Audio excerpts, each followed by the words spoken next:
Bismillahirrahmanirrahim. Assalamualaikum warahmatullahi wabarakatuh. Alhamdulillahi rabbil alamin. Wassalatu wassalamu ala asyrafil anbiya'i wal mursalin nabiyina Muhammadin wa ala alihi wa sahbihi ajma'in. Rabbi shrah li sadri wa yassir li amri wahlul 'uqdatam min lisani yafqahu qawli. Jamaah sholat Isya yang insya Allah sebentar lagi akan dirangkaikan dengan sholat tarwih yang sama-sama dirahmati dan dimuliakan oleh Allah Subhanahu wa Ta'ala. Kedua kalinya di bulan Ramadan ini saya mendapatkan kehormatan. Sudah pernah mengisi salah satu subuh beberapa hari yang lalu.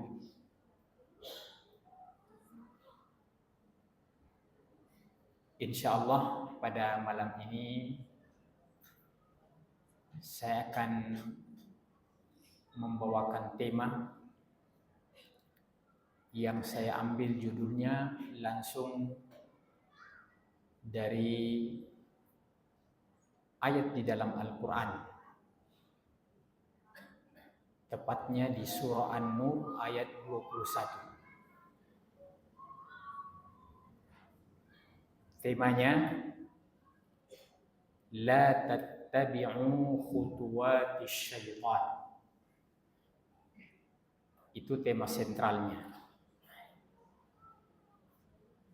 Ayat ini secara lengkap diawali dengan a'udzubillahi minasyaitonir rajim. Bismillahirrahmanirrahim.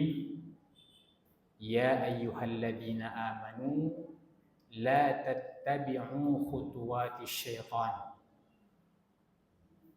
Wa may yattabi' khutuwatis syaitan fa innahu ya'muru bil fahsya'i wal munkar. Walaula fadlullahi 'alaikum wa rahmatuhu ma zaka minkum min ahadin abada. Walakinna Allah yuzakki man yasha wallahu sami'un alim. Itu lengkapnya surah An-Nur ayat 21. Namun kita ambil salah satu penggalannya, kita jadikan sebagai tema sentral,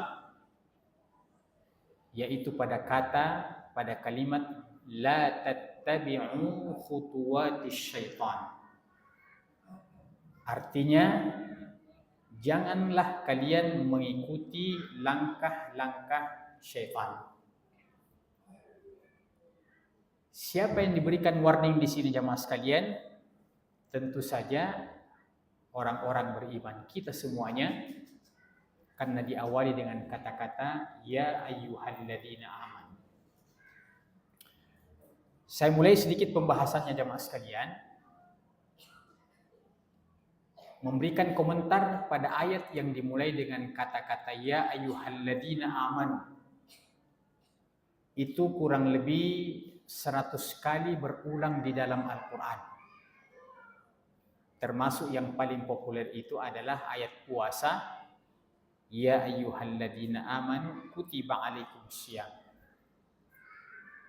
Bagaimana polanya ayat-ayat yang dimulai dengan kata-kata ya ayyuhalladzina amanu? Itu ada polanya. Kata seorang sahabat yang bernama Ibnu Mas'ud radhiyallahu taala anhu, idza sami'ta Allah yaqulu bi ya ayyuhalladzina amanu. Kata beliau, apabila engkau membaca ayat ataukah mendengarkan ayat dibaca oleh orang lain yang diawali dengan kata-kata ya ayyuhalladzina amanu, hai orang-orang yang beriman. Apa kata beliau? Fa'ari biha sam'aka fa innahu imma amrun yu'maru bihi aw nahyun yunha anhu. Perhatikan baik-baik setelah kata-kata itu, kata beliau. Lihat apa yang disebutkan oleh Allah setelah kata-kata itu? Kata beliau Ibnu Mas'ud, hanya ada dua polanya. Pola yang pertama adalah kemungkinan akan datang berupa perintah. Jadi kalau kita baca ayat Pak, ya ayyuhalladzina amanu, itu kemungkinan yang pertama berupa perintah. Kalau dia perintah, bagaimana hukumnya? Wajib ditaati. Karena asalnya perintah itu adalah hukumnya wajib. Kemungkinan yang kedua, masih lanjutan perkataan beliau, akan datang berupa larangan. Jadi setelah kata-kata ya ayyuhalladzina amanu, pola yang pertama kemungkinan perintah. Pola yang kedua kemungkinan akan datang larangan dalam ayat itu, sehingga hukumnya wajib dijauhi. Wajib dijauhi. Jadi kalau dia perintah, itu hukumnya wajib. Kalau dia larangan, itu hukumnya haram. Dari situlah diambil intisari, ada istilah wajib, ada istilah haram. Nah, ternyata ayat-ayat yang dimulai dengan kata-kata ini itu polanya hanya dua. Perintah atau larangan. Coba kita tes pada ayat puasa. Ya ayyuhalladzina amanu kutiba alaikumussyam. Hai orang-orang beriman, diwajibkan, difardukan atas kalian berpuasa. Itu perintah. Jadi kata-kata diwajibkan atau difardukan itu namanya wajib, merupakan perintah. Pada ayat yang kita angkat ini jamaah sekalian, surah An-Nur ayat 21, Allah mengatakan setelah ya ayyuhalladzina amanu la tattabi'u khutuwatis syaitan, janganlah mengikuti langkah-langkah syaitan. Berarti yang datang setelahnya berupa larangan. Jadi ada kata-kata la dalam Al-Quran itu biasanya bermakna jangan. Itu bermakna jangan. Allah bilang la tattabi'u khutuwatis syaitan. Jangan mengikuti langkah-langkah syaitan, sebagai peringatan dari Allah kepada kita semuanya orang-orang yang beriman. Baik. Selanjutnya, apa sebenarnya yang dimaksud dengan larangan jangan mengikuti langkah-langkah syaitan? Apa maksudnya itu? Kata ulama, maksudnya itu jangan kamu tergoda oleh syaitan. Jangan kamu tergoda oleh godaan syaitan, karena syaitan itu menggoda. Jangan kamu terperdaya dengan tipu dayanya, dengan rayuannya, dengan bisikannya, ya, dengan gombalannya. Kalau seandainya dia menggombal, jangan terpedaya dengan seluruh rayuan-rayuannya itu, yang pasti akan mencelakakan kita. Nah, kenapa Al-Quran menggunakan kata jangan mengikuti langkah-langkah syaitan? Padahal maksudnya jangan sampai terpedaya oleh tipuannya. Kenapa Al-Quran menggunakan kata-kata jangan mengikuti langkah-langkah syaitan? Andaikan kita melihat wujudnya itu syaitan, Pak, jalan di jalanan, iya. Kita lihat, itu siapa itu yang lewat? Setan itu yang lewat. Ya. Nah, jangan sembarang tunjuk orang, Pak, ya. Kalau ada orang lewat, jangan langsung bilang begitu. Setan itu lewat, itu marah orang itu, Pak. Tapi maksudnya, andaikan setan jin itu kelihatan, maka dengan mudah, kemana dia pergi, selisihi langkahnya. Iya. Kalau dia ke arah Panakukan, nah, kamu ke arah Desirua. Kalau dia ke arah timur, kamu ke arah barat. Pokoknya selisihi. Tapi persoalannya kita tidak melihat itu syaitan, Pak. Dia melihat kita, tapi dia melihat kita, tapi kita tidak melihat dia. Nah, di sini sebenarnya sudah tidak seimbang permainannya, sudah 1-0, Pak. Kenapa saya katakan 1-0? Tidak seimbang. Karena kan itu musuh kita, itu lawan kita. Dia lihat kita, sementara kita tidak melihat dia. Sementara andaikan pun kita berhadap-hadapan, baku lihat-lihat istilahnya, belum tentu kita menang. Bagaimana dia yang melihat kita, kita tidak melihat dia. Itu sudah tidak seimbang, Pak. Tapi ada sisi kelemahannya itu syaitan. Ada sisi kelemahannya itu syaitan. Saya jawab tadi, kenapa Al-Quran menggunakan jangan mengikuti langkah-langkah, padahal maksudnya jangan terpengaruh oleh godaannya, rayuannya, tipuannya. Kata ulama bahasa, Pak, bahwa Al-Quran meminjam kata-kata langkah, jangan mengikuti langkah, itu karena definisi langkah ada kemirip-miripan dengan cara setan itu menggoda manusia. Al-Quran meminjam kata langkah karena ada kemirip-miripan caranya setan menggoda manusia. Nah, baik kita definisikan apa itu langkah, Pak. Satu langkah sama kalau kita dari rumah ke masjid, itu berapa langkah itu? Tergantung jauh dekatnya kita punya rumah. Iya. Langkah definisinya hiyal masafatul yasirah.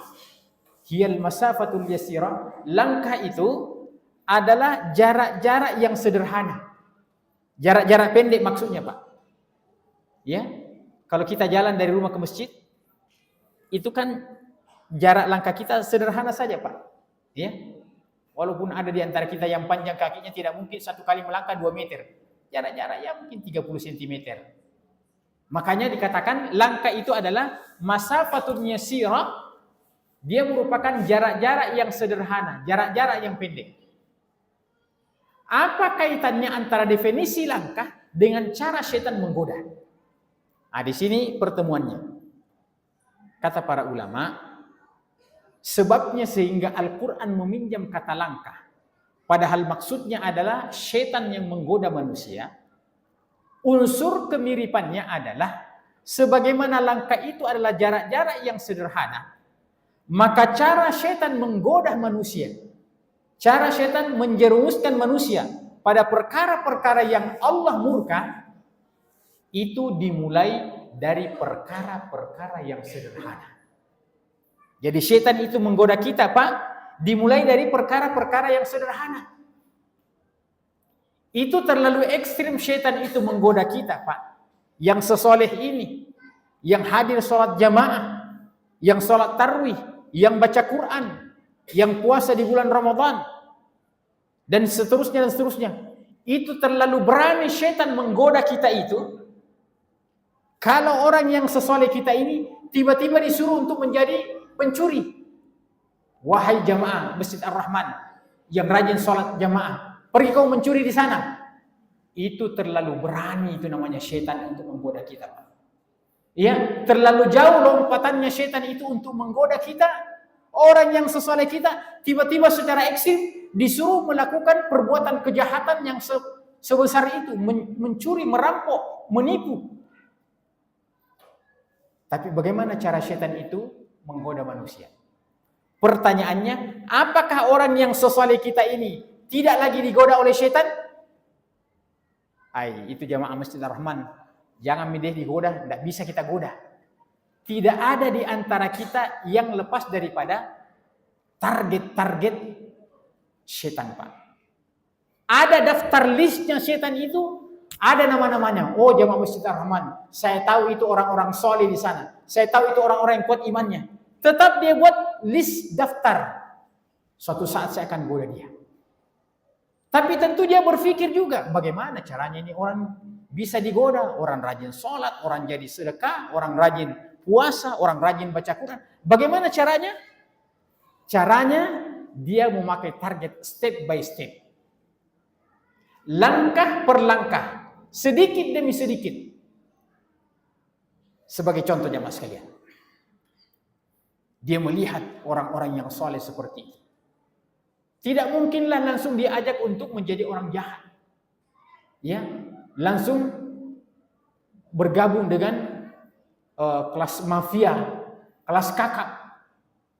Tapi caranya mungkin adalah ketika orang-orang soleh ini dalam ibadahnya merasakan kesejukan dalam ibadahnya itu, datanglah setan membisik tanpa dia menyadarinya. Umpamanya dia bilang apa? Memang luar biasa caranya kamu sholat.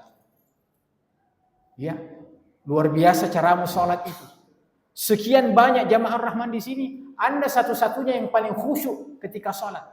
Yang di samping kiri kananmu itu tidak ada artinya dibandingkan dengan kehusyukanmu dalam sholat. Coba bayangkan. Dia masuk menyusup lewat niat-niat kita yang sangat halus, Pak. Dan memang kadang-kadang seperti itu, Pak. Dalam keseharian kita beribadah, melihat ada orang lewat, itu tiba-tiba kadang-kadang ada cenderung dalam diri kita, apa tuh gitu, ya, dibandingkan dengan saya. Kan biasa, Pak, terlintas dalam pemikiran kita seperti itu. Dalam artian, setan membuat diri kita itu selalu menganggap diri kita lebih baik dibandingkan dengan orang lain. Itu adalah jebakan Batman setan. Yang selalu merasa lebih baik, ya, dibandingkan dengan orang lain. Bagaimana pemandangan kita tentang orang lain? Tidak ada apa-apanya. Ya, di ujung kuku kok kalau mau bandingkan dengan saya. Itu adalah cara setan untuk menggoda dimasukinya lewat perlahan-lahan. Maka setelah berhasil, dia berpindah pada langkah berikutnya. Ya, setelah dia ganggu niatnya, setelah dia rusak niatnya, dia bilang, lamamu itu salat jamaah di Masjid Ar-Rahman. Ya, lama sekali kau salat di Masjid Ar-Rahman. Tidak pernah kau alpa-alpa sedikit pun. Ya, kebetulan pas waktu azan itu ada di warkop lagi minum kopi. Tiba-tiba dia azan, Allahu Akbar, Allahu Akbar. Dia sudah mau pergi, tiba-tiba syaitan datang padamu. Tidak apa-apa gitu. Nah, berapa puluh tahun kau selalu sholat itu tidak pernah alpa. Untuk kali ini saja, sekali saja kau tidak pergi. Tidak usah selamanya kau selalu pergi. Tidak apa-apa itu kalau sekali ini kau tidak pergi. Maka pada akhirnya dia tidak pergi. Sedikit demi sedikit, sedikit demi sedikit, sedikit demi sedikit. Maka ada istilah saya, Pak. Lebih baik menjadi mantan orang jahat daripada mantan orang soleh. Ya, lebih baik kita menjadi mantan orang jahat daripada mantan orang soleh. Oh, itu tadi kau lihat itu lewat itu mantan orang soleh itu. Wa na'udzubillah. Kenapa bisa menjadi mantan orang soleh? Itu karena jebakan Batman setan tadi itu yang menggoda diri manusia sedikit demi sedikit. Iya. Saya dibisiki sama panitia tadi 15 menit saja. Kayaknya sudah lewat ini. Tapi satu lagi poin, Pak. Satu poin lagi supaya tuntas ini masalah. Yang kedua, Quran menggunakan kata jamak ketika menggunakan kata langkah. La tattabi'u khutuwat. Kalau satu langkah itu khutwah. Tapi kalau langkah berbentuk jamak plural itu khutuwat. Nah, coba kita lihat ayat ini. Ternyata ayat ini mengatakan la tattabi'u khutuwat, jangan mengikuti langkah-langkah syaitan. Apa inspirasi yang bisa kita tangkap di situ? Ya. Menurut yang saya baca bahwa Quran menggunakan kata jamak pada khutuwat, inspirasinya di situ bahwa syaitan itu memiliki banyak kiat-kiat, memiliki banyak cara, bukan cuma satu kiat-kiat menggoda. Ketika dia tidak berhasil pada cara yang pertama, dia pindah pada cara yang kedua. Tidak berhasil pada cara yang kedua, dia pindah pada cara yang ketiga. Dia punya banyak stok kiat-kiat untuk menggoda manusia. Itu inspirasinya, Pak. Nah, kalau kita lihat dalam Al-Quran dalam surah An-Nisa, di antara dijadikan setan sebagai pancingan untuk menjerumuskan manusia agar Allah murka.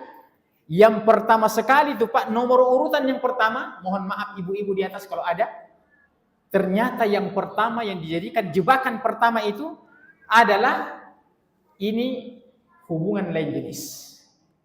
Karena kita laki-laki ini fitrahnya tertarik kepada perempuan, dan demikian pula perempuan kalau dia perempuan normal pasti tertarik kepada laki-laki. Maka inilah yang dirusak hubungan ini, yang tidak mesti melewati hubungan yang suci. Hubungan yang suci itu adalah pernikahan.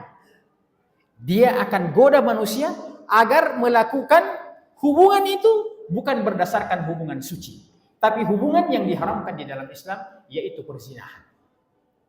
Yang kedua, dia akan menggoda manusia lewat perempuan. Yang kedua, lewat anak dan keturunan. Zuina linnasi hubbus syahawati minan nisa'i wal banin. Lewat anak. Jadi anak dan keturunan ini jamaah sekalian, itu juga merupakan pancingan setan untuk menjerumuskan kita. Siapa sih di antara kita yang tidak sayang kepada anaknya, sayang kepada istrinya? Semua kita sayang kepada anak dan istri. Tapi ketika seorang istri membisikkan kepada suaminya, ketika seorang anak merengek meminta fasilitas kepada bapaknya sebagai bentuk kasih sayang kepada anak, maka ketika orang tua itu, sang bapak itu pergi bekerja di tempat kerjanya, yang seharusnya dia sudah punya jatah gaji sekian, tapi tiba-tiba ada bisikan itu membisik ke telinga sangat halus, seakan-akan ada istrinya. Wahai bapaknya fulan, wahai sang suamiku tersayang, sudah berapa lama kita hidup ini begini-begini terus? Coba bandingkan dengan tetangga kita yang kiri kanan. Coba lihat tetangga kita, di sebelah itu sudah 3 mobilnya, kita baru motor. Coba bayangkan Pak, kan begitu caranya. Anak juga begitu. Pak, saya punya teman kuliah itu Masya Allah rata-rata naik mobil. Masa cuma naik motor saja? Gengsi dong. Maka itu semua di-save, ditampung oleh kepala keluarga yang tadinya mungkin orang soleh, tapi karena begitu rayuan istri, rayuan anak, tiba-tiba datang. Pas mau tanda tangan, yang ditandatangani itu seharusnya sekian, tapi tiba-tiba ada datang bisikan anak, ada takkan bisikan ini. Maka pada saat itulah jebol, akhirnya dia menandatangani karena nanti dia bisa membelikan kebutuhan-kebutuhan anaknya itu kalau dia korupsi, kalau dia tidak melakukan bentuk kejujuran itu. Itu adalah contoh bahwa setan menggunakan segala cara untuk menjerumuskan manusia pada jalan-jalan yang dimurkai oleh Allah Subhanahu wa taala. Masih panjang pembahasan tentang tema ini, tapi karena keterbatasan waktu, kita cukupkan sampai di sini. Subhanakallahumma bihamdika asyhadu an la ilaha illa anta astaghfiruka wa atubu ilaik. Wa akhiru da'wana alhamdulillahi rabbil alamin. Wassalamualaikum warahmatullahi wabarakatuh.